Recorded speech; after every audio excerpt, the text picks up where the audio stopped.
What you're looking at right now is a fully implemented dialogue system and a dialogue node editor that I'm using to make my job a little bit easier. So if I want, I can switch between dialogues. Basically clicking on one of the dialogue scriptable objects is going to prompt the dialogue editor to access all of its dialogue nodes and represent them in a given manner. Now, a dialogue node is also a scriptable object which has some key fields, one of which is the text. So if I were to type something in this text field, let's say something like this, and click enter or save, that is going to be written in this dialogue node.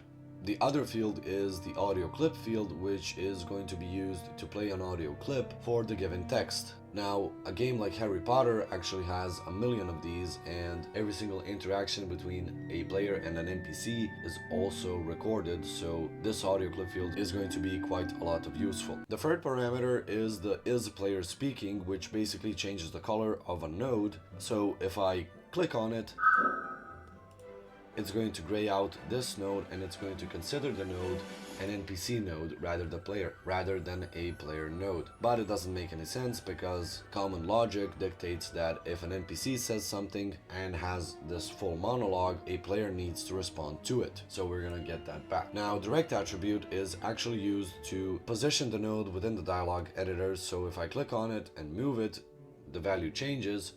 Correspondingly, if I change the width and the height to a bigger value, that is going to be updated and the node is going to be a little bit bigger. The X and the plus are used for addition and removal. So if I click plus, this node is going to get its children. And consequentially, when I click X, these children are going to disappear, as well as this node. There's also an undo and redo feature, so if I type something in the node and I think I made a mistake, I'm going to Control Z and that is going to disappear. This undo and redo function also works for accidental links, so if I were to link a child to a parent, or basically try to make a parent a child of its own child, which even when I say it doesn't make any sense, but let's say I do it by accident, I can always use Ctrl Z to undo the given action.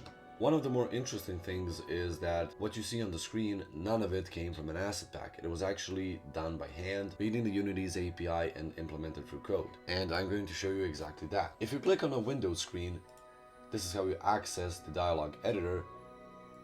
On a normal Unity, this field doesn't exist, but you can implement that through code. You just need to implement Unity editor and everything's going to be fine. And you just need to put like, 1,000 lines of code and all of this is going to work.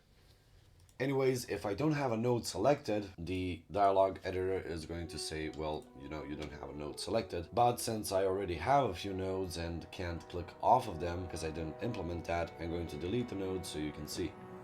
And promptly the dialogue editor says no node selected. I'm going to end my video right here because I don't want to bother you with all of the uninteresting code stuff. Basically, this is what I did for the past few days, and I really hope that in some short time span I could implement this in a game by adding an actual dialogue to a player or to an NPC and see how it goes. And until then, I'll be seeing you.